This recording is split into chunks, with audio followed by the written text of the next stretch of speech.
So ladies and gentlemen, as I was telling you that next up is a very interesting fireside chat. We have Shri Sanjay Dutt, Managing Director and CEO for Tata Realty and Infrastructure Limited, joining us to initiate this chat. Who is he going to be talking to? Who's on the panel with him for this chat? He's going to tell and break the ice for all of us. So I would like to take this moment to invite on stage Shri Sanjay Dutt, MD and CEO for Tata Realty and Infrastructure Limited. May I request all of you to kindly take your seats, ladies and gentlemen. Please maintain the decorum of the conference. We have this session before lunch, and post the session we will be heading to a lunch break. I know you must be feeling a little hungry. It's been a very interesting day of engaging conversations, but this one is going to definitely, sort of set the bar high for this conference. We have Mr. Sanjay Dutt joining us on stage. So, nevertheless, the stage is being set.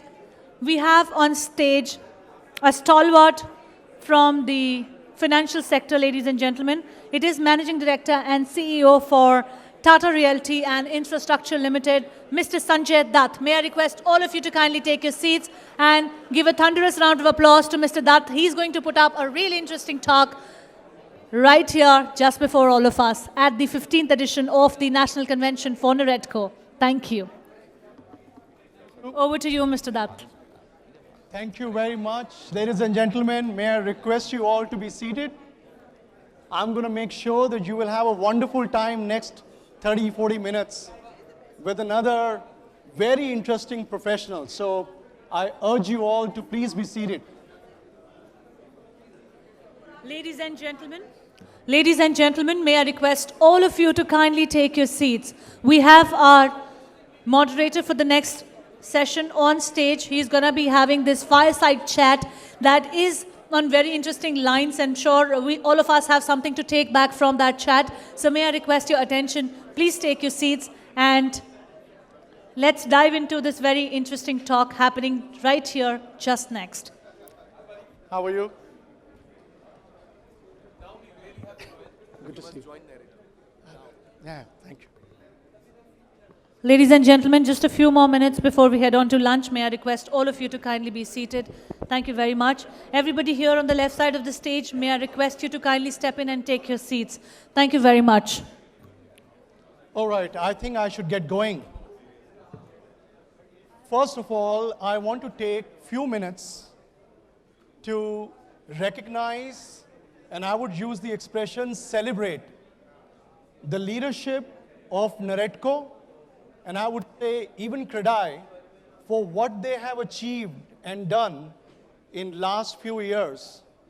They have put the entire real estate sector, all the stakeholders together as one to represent the interests of the sector and fight for the cause, which will do good to customers, to developers, to investors, and everybody in the industry. So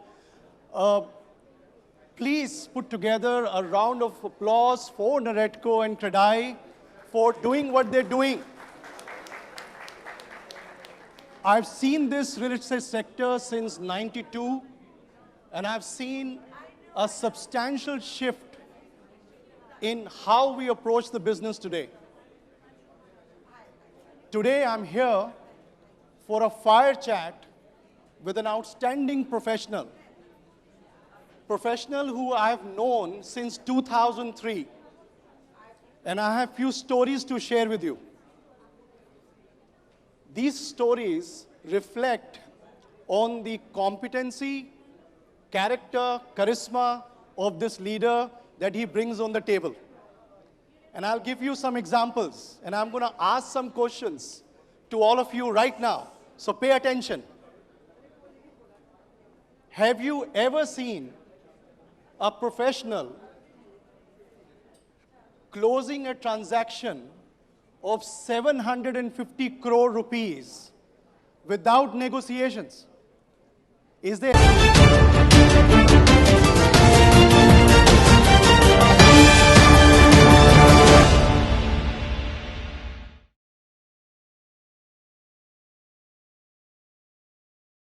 So, ladies and gentlemen, as I was telling you that next up is a very interesting fireside chat. We have Shri Sanjay Dutt, Managing Director and CEO for Tata Realty and Infrastructure Limited, joining us to initiate this chat. Who is he going to be talking to? Who's on the panel with him for this chat? He's going to tell and break the ice for all of us. So I would like to take this moment to invite on stage Shri Sanjay Dutt, MD and CEO for Tata Realty and Infrastructure Limited. May I request all of you to kindly take your seats, ladies and gentlemen. Please maintain the decorum of the conference. We have this session before lunch, and post the session we will be heading to a lunch break. I know you must be feeling a little hungry. It's been a very interesting day of engaging conversations, but this one is going to definitely, sort of set the bar high for this conference. We have Mr. Sanjay Dutt joining us on stage. Somebody picked up my phones from the table. What's your name, sir? Kirti Shah. Oh, sorry. We have Mr. Kirti Shah, who was on the panel, previous panel. I think somebody picked up his phone from the stage, two phones rather. So if anybody has picked up two phones, I would like to have the attention of our panel speakers and everybody who's on the left side of the stage with me. Mr. Kirti Shah has... All right. These are your phones, sir. Thank you. All right. So, nevertheless, the stage is being set. We have on stage a stalwart from the financial sector, ladies and gentlemen. It is Managing Director and CEO for Tata Realty and Infrastructure Limited, Mr. Sanjay Dutt. May I request all of you to kindly take your seats and give a thunderous round of applause to Mr. Dutt. He's going to put up a really interesting talk right here, just before all of us, at the 15th edition of the National Convention for NAREDCO. Thank you. Over to you, Mr. Dutt. Thank you very much. Ladies and gentlemen, may I request you all to be seated? I'm going to make sure that you will have a wonderful time next 30, 40 minutes with another very interesting professional. So I urge you all to please be seated. Ladies and gentlemen, may I request all of you to kindly take your seats. We have our moderator for the next session on stage. He's going to be having this fireside chat that is on very interesting lines, and sure all of us have something to take back from that chat. So may I request your attention. Please take your seats and let's dive into this very interesting talk happening right here just next. How are you? Good to see you. Yeah, thank you. Ladies and gentlemen, just a few more minutes before we head on to lunch. May I request all of you to kindly be seated. Thank you very much. Everybody here on the left side of the stage, may I request you to kindly step in and take your seats. Thank you very much. All right, I think I should get going.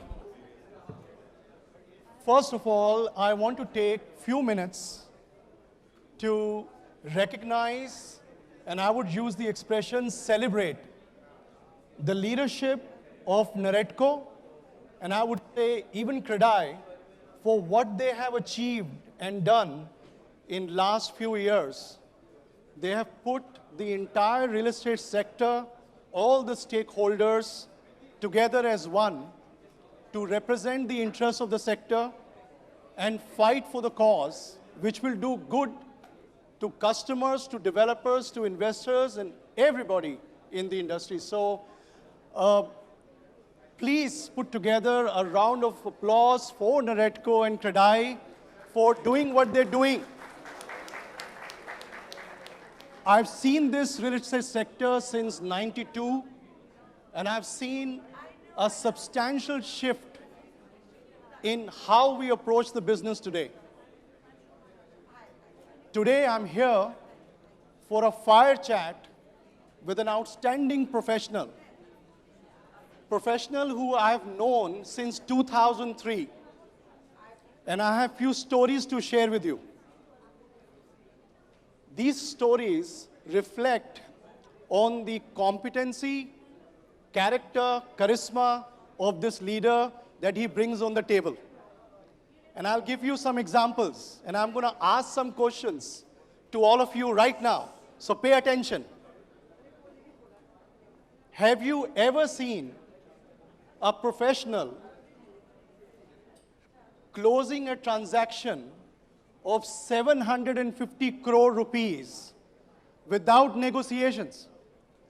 Is there anybody in this room who has cut a single check of 750 crores without negotiations? Is there anybody? Do I see anybody here? This man spent at the last hour of closure of a transaction with me, and he said, Sanjay, I want this land. Come to my office. So I go and meet him. And then he says, 7 acres, Mafatlal Mills, Baikula, kitne mein bechta hai? I said, I've done the math. A developer will make 20% IRR on conservative assumptions. If somebody reputed comes with a brand like you, maybe higher.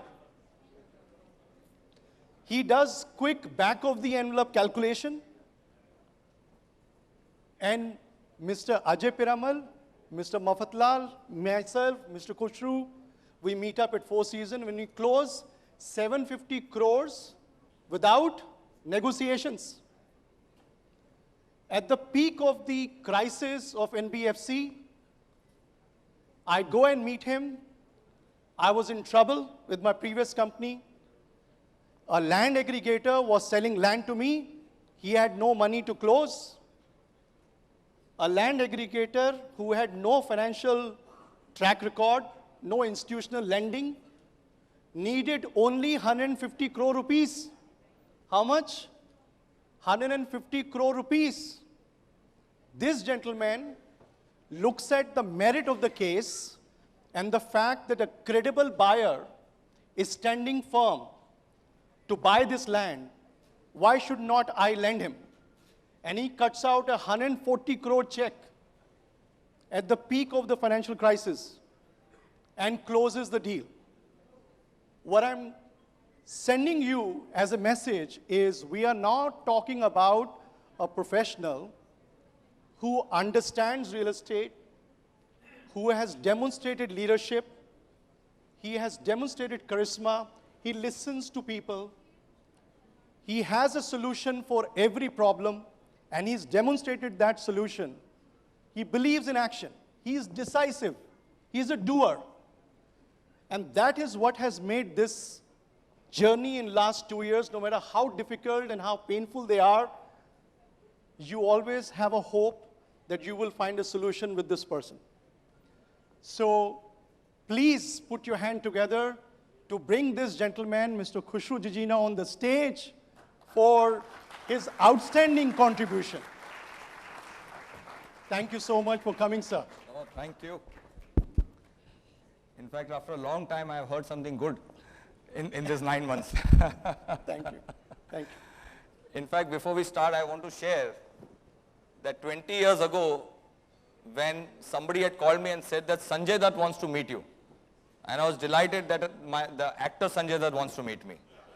And later I realized it was this Sanjay Dutt from Cushman who had come to Piramal Towers to lease our premises. That's not what the receptionist said to me. She was very excited. Thank you so much, sir, for joining. Please. Yeah.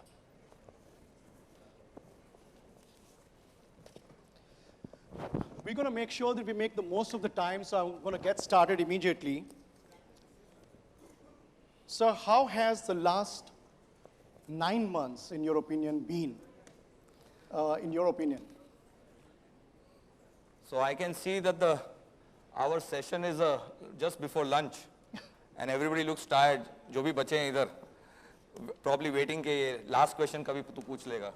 So I thought that, and especially after the last previous 11 people talking all serious business, I think let me start with a joke. Many people ask me कि real estate और तेरा हाल क्या है? I say it reminds me, many of you would remember those old movies where, we had this villain called Ajit. Yes. So he used to, say, have this dialogue कि इसको liquid oxygen में डाल दो. Liquid उसको जीने नहीं देगा, oxygen उसको मरने नहीं देगा. ये हाल है अभी अपना. That's why we're talking about liquidity. Coming to the serious answer, I think last 9 months has been nothing but learning, learning and learning. And clearly it has taught me the most important learning besides many is that perception is reality. Yeah. Because as Sanjay, I don't know whether you have heard me saying many times that our industry anyway is a victim of perception. Part of it may be true, but many of the people paint it with one brush. And actually I was also a victim of that because we being one of the largest funders of real estate, when this whole mayhem broke off with ILNFS and DHFL, in September, October, nobody was ready to lend to me. Correct. They said, you are lending to real estate, we don't want to even talk to you. And it was over this 9 months hard work that we actually started raising money back again. And today, till today, we actually raised more than 20,000 crores. Fantastic. So that is something which we did. Yeah.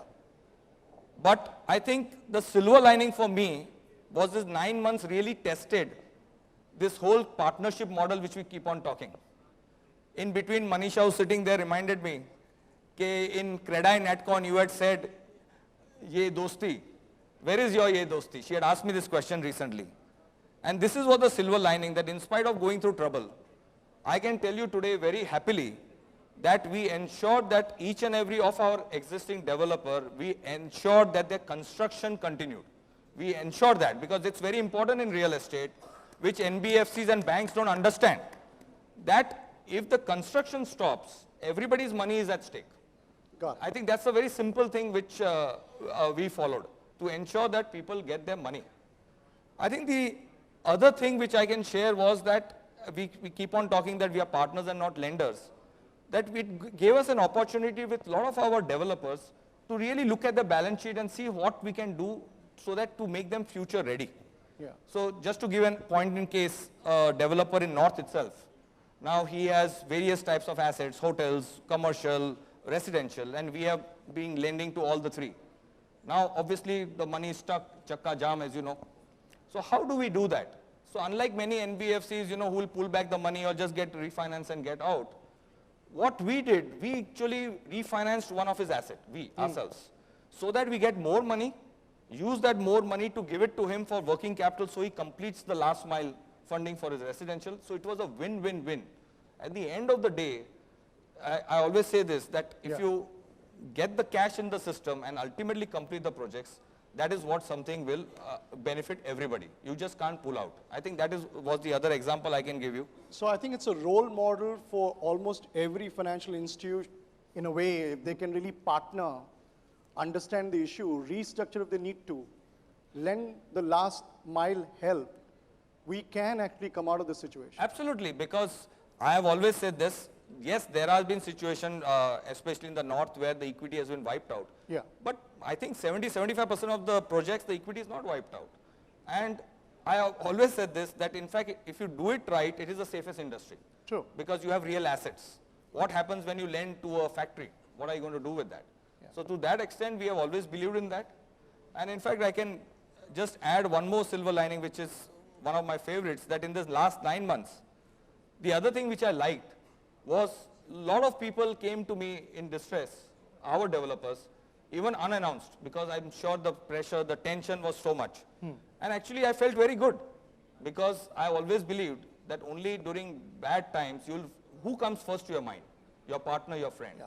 So Yeah. we were very happy with that. So that was So how we you have... made a very important point. You're saying the industry actually has recognized and embraced that the situation calls for distress-related decisions, which itself is a big thing.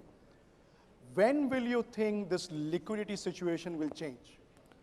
So I think it's a good question, but before I answer that, I think we should get it all. I'm sure the previous panelists also spoke about it.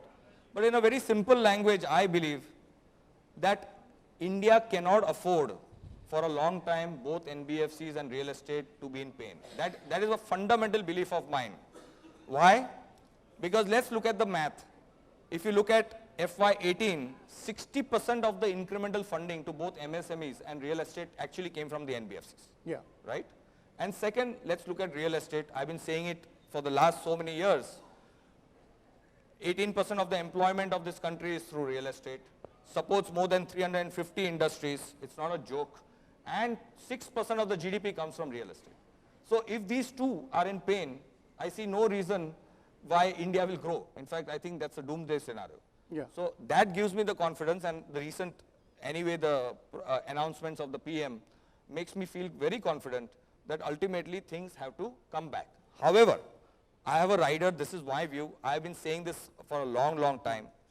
Just because liquidity comes into the system, I do not see whether it's NBFC or the developers all coming back.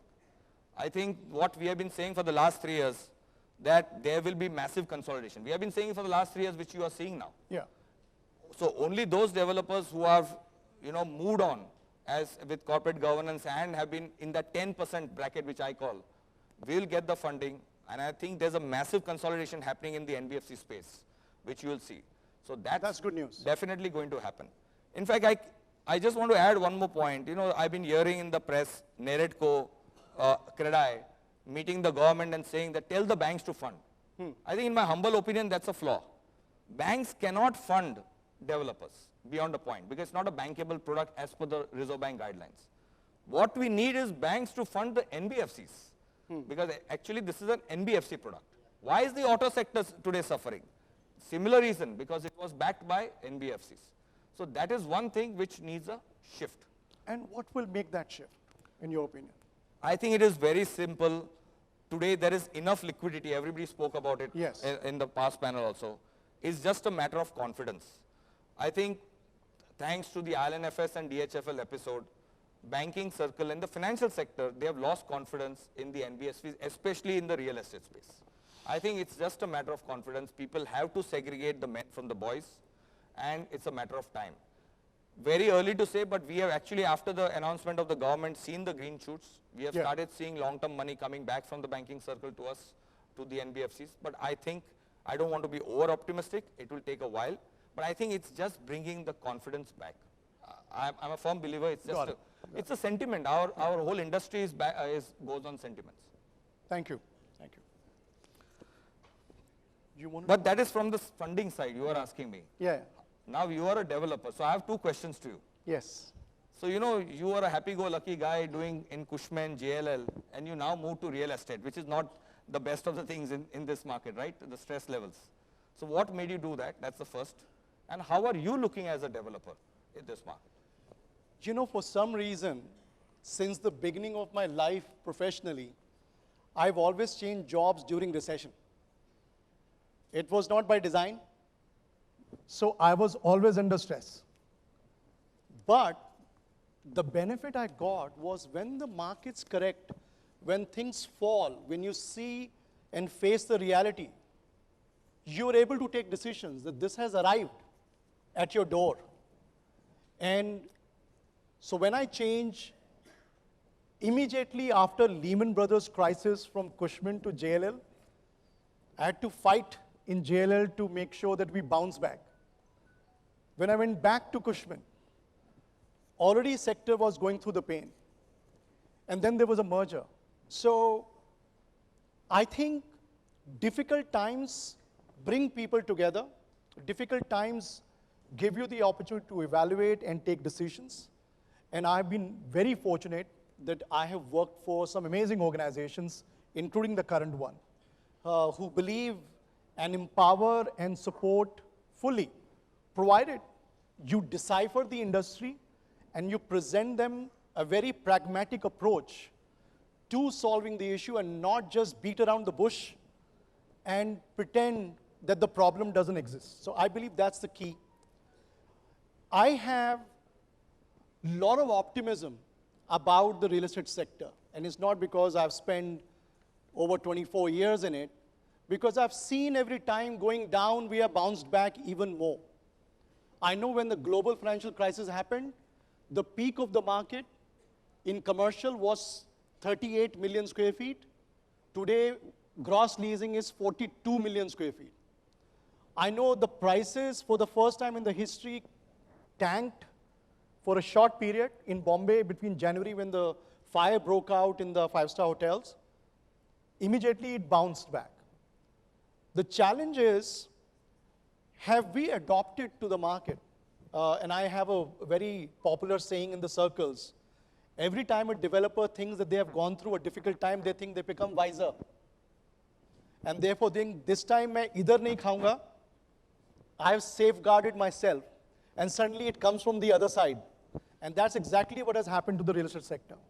But let me share some data with everybody. If 42 million square feet is the office absorption today, and Hyderabad, by the way, is beating all markets, including Gurgaon, has bounced back, there's a very fundamental reason. We have always, in all the sessions before us, have talked about consumption going down in India, right? But hello, India is part of the global landscape. The top 5 conglomerates of India, which includes Reliance, Tatas, Birlas, Mahindras, there, 65% of the revenue comes from global operations, not for India operations. Accenture, IBM, has over 50% of the global workforce in India, and they're likely to be 60 to 70%. Wells Fargo, JP Morgan Chase, and many others, including Indian brands, including TCS, which is now the global third IT company, competing with the Accentures and IBMs of the world. So when you have a house and infrastructure in India with such legendary organizations, they're using the competitive advantage of India to bring businesses to India. So not just the software, but the BPO, the KPO, the R&Ds. Earlier, there were only products and systems which were outsourced to India. Now the entire product development is shifting to India. So I think this will continue. So imagine next 3 to 5 years, you will see another 300 million square feet coming through for all of us to capture as a market. As a developer, are you there to capitalize on it? It's a question that you need to ask. Earlier, you actually said cash flow in residential is better because bhumi puja karo, paisa aa jata hai. Commercial में 3 साल बाद building बनती है तो rent आता है. And you went to residential. Now cash flow in residential also is not there. So you have to think through again.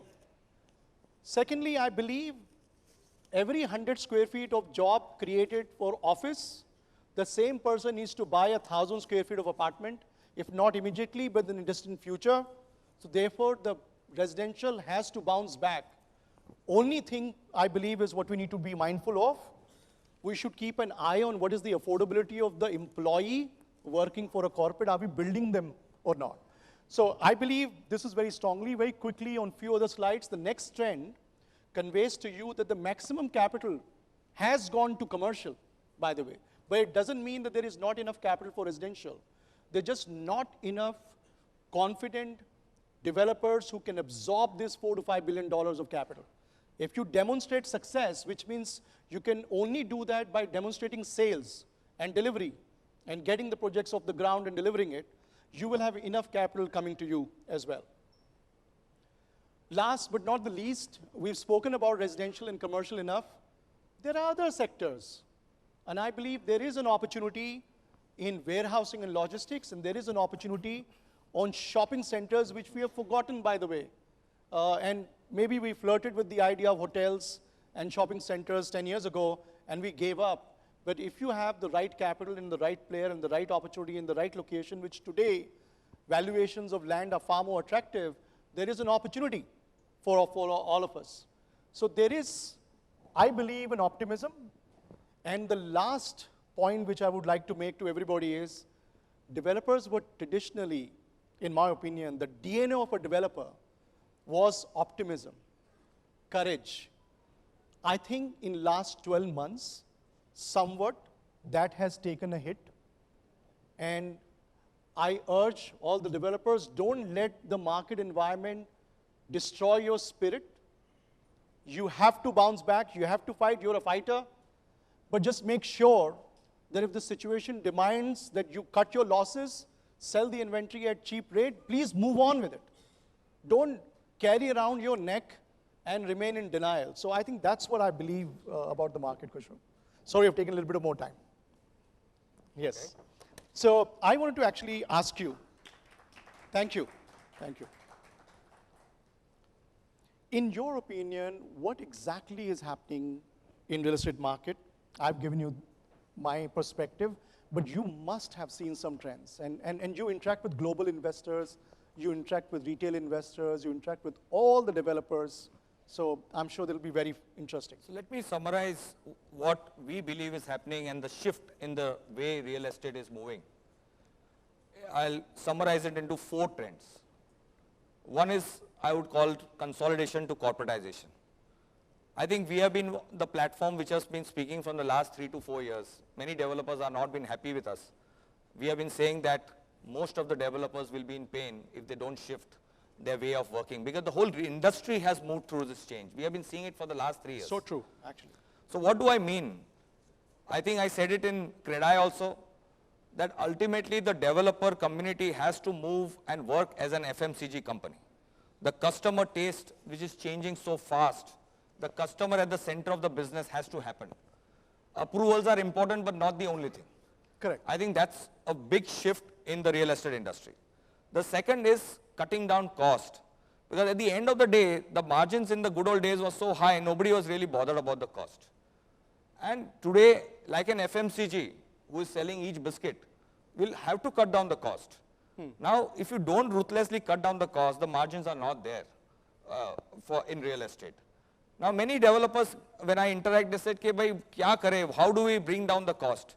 No, I find this it's something that it's not impossible. Yeah, it's not it is possible. Because, to give you an example, the other day I saw a movie that if Indians can go to Mars, it can send the satellite to Mars in 478 crores. Why the hell developers can't look at the cost and bring it down? Fair point. It's very simple. Fair point. So I think this is the first thing which I would say, that if they want to move on, I think they will have to treat it as an FMCG company. It's no more the same typical old real estate.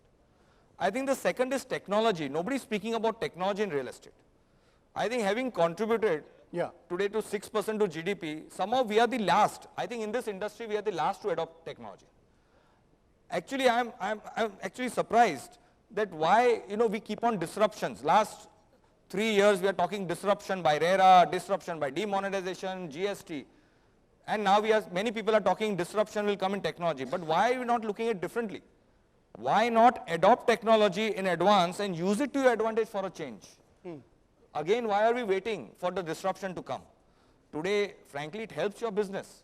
Whether it's virtual reality, augmented reality, your data analytics, whatever you use. Especially in a country where the cost of capital or doing business is so high, they have to. Absolutely. So why are we not embracing technology now and waiting for technology to disrupt?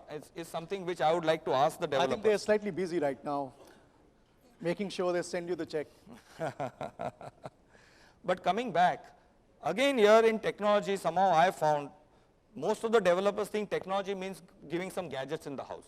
That's not technology. In fact, smart homes are now transformational homes. So you will need to look at technology, whether it is in residential or commercial going forward. So I think my second I think it's a good point. Is technology, which nobody is speaking about, unfortunately. The third is evolving taste of the customer. I think, Sanjay, you will now agree, as a developer, customer is king.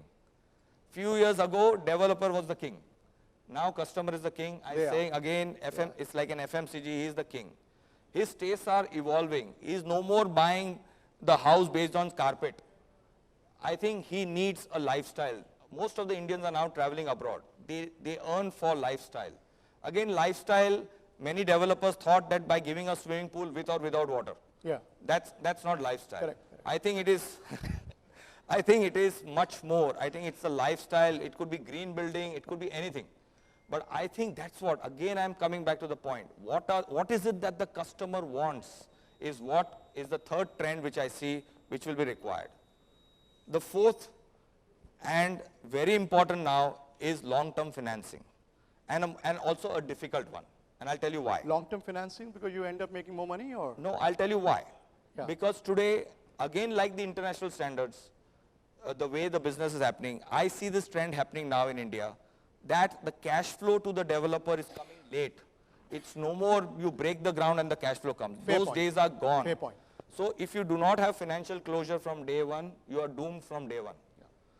So that means So as a track record, so you require equity, discipline. you require construction finance, you require home finance. Correct. Now, why I said difficult? Because unfortunately today in India, let me put this on the table, it's very easy for me to speak. But unfortunately today, the traditional bankers and lenders are not equipped or geared up for that. Now, what are we going to do for that? I don't have a full answer. Yeah. As far as we are concerned, yes, we have already, as you know, in the last 3 years, we have always worked on innovative products. Yeah. We will have to come with some solution for the developer that from equity to right to housing finance, which we do have today. Yes. We will be able to provide. But I think we alone cannot satisfy the needs of the market. You're right. So many of the other lenders or say foreign lenders will have to come in and look at an end-to-end solution. So these are the 4 trends which I see which will happen for real estate to survive and go forward. Thank you. But you know, Sanjay, I have a little naughty question. I heard even Amit Diwan, I don't know whether he's still there or he has left, but you know, he said that, you know, the Godrej's, the Mahindras, the Tatas, and this has become a buzzword. Corporates have now entered. Don't mind my saying, but I am a firm believer that this is a very local game. See, let's not forget with all these good things we are talking about, that approval, managing government, which is a very interesting partner of real estate, still continues to be there. So how is it that the corporates will succeed? Or is it just becoming a buzzword and then again you guys will go back again out of real estate? Very good question. I'll answer first about myself. I was very fortunate that I was born in Delhi and last 21 years lived in Bombay. And then I had 2 years stint in Bangalore. So I'm covered, Kushru. I'm a local guy in each of these 3 markets. But having said that, I have seen since 96 corporate developers entering the real estate market and failing miserably. And I tell you why. I remember with all the good governance and access to capital and cheap capital and very smart solutions, et cetera, fundamentally, they could not grow to a scale which beyond 2-3 cities becomes impossible to do. That's my take. Unless you build the organization in such a way that you have regional, local companies with equivalent of CEO empowered in that local market who breathes, thinks, executes like a local development company, the corporate will find it very difficult to actually pull this off. I've seen corporates in 95. I've seen new corporates entering, not to mention Piramal Realty as a corporate also entered in real estate. I've seen infrastructure companies, contractors, with the exception of few who have succeeded, there are more failures than successes that we've seen. Having said that, I have a different angle. I believe every local developer has the capability of becoming a corporate. We should not be talking about corporate becoming successful developers. I think you said it earlier also, that you have to have the corporate culture. And if the local developers can take away the meaningful aspect of what the corporate is, it means professional management, no emotional attachment, no ego, no arrogance, humility, basically making sure that you remain focused. If the prices have to be corrected, they have to be corrected. And therefore you have to move like a corporate actually does. So I think they will succeed, and therefore the future of corporate developers is very high because the local developer will become corporates. That's my takeaway. No, that's a good answer. Yeah. I think the only nuance I'll put is that the corporates at the local level will have to work like entrepreneurs, because this is an entrepreneur game and not a corporate game. Yeah. No, I've oversimplified it. I know it's not so easy, but I think all the people who are now standing tall in very difficult times doing sales, they've been differentiated. I think, you know, Gitamar is doing outstanding job here. We have many companies in Gurgaon, and companies like Tata and Godrej have to learn from them what local developers need, in as much as they need from us, I guess. So thank you. So you spoke about just now a very important point. Real estate is all about optimism. Yeah. the developers. Otherwise, if you don't have optimism, I think all of us would be in hospital. Very true. And I agree with you. I agree with you. Let's give proper full-hearted clap to this one. I will not take more than 5 minutes, so don't worry. We'll be there for lunch in 5 minutes. But, you know, you mentioned this, and I agree with you. For the first time, I have seen, and that worries me more than anything else, that the confidence and the optimism of the developers has been shaken for the first time. You have any answer? How do you deal with that? I've seen it. I've said it earlier as well. I think platforms like Naretco and Credai have helped putting all of this team together to preserve, I would say, the DNA of the developer. And that DNA is courage, the DNA is vision, because real estate is all about seeing things 10 years from now, 5 years from now. Those qualities, if they are shattered in the long, from short-term point of view, if they somehow can overcome this period of difficulty by partnering with companies and institutions and cutting their losses and moving on, I think their ability to bounce back will be much better. Otherwise, like I've seen, the landscape of developers across 25 years, some of the developers that we were so used to are not there, and that will happen. So I think it has been hurt, but I genuinely believe that it will get restored. And I think the government is listening, with whichever I've heard from our leaders from the sector, they're also listening. And I think I have absolute belief that they will come back. Let me ask you, similarly on these lines, you've always looked at, from the point of view of your support and optimism of the industry. Do you want to say something to our audience today about what you feel? So yeah, I have continued to be optimistic on this industry. I do believe it's the best asset class to work with. Do you believe that the developers will make 20% IRR on equity? Yes and no. Yes, if they move to the new trend, as I said. Yeah. No, if they continue to work the same way. Okay. In fact, it's a very interesting question. In fact, I ask many of my developers, why are you in development? Because the risk reward is not there today. Yeah. It is much better to be in some manufacturing company. And that is why we will have to, you cannot wait for the government. Yes, the people will help out, but there's nobody to help. I have always told you in the last Naretco, I put this song, Jeena Ya, Varna Ya. We are all ultimately have to take care of ourselves. Yeah. I've been always saying this, that ultimately don't look outside, look inside. We will have to hold each other's hand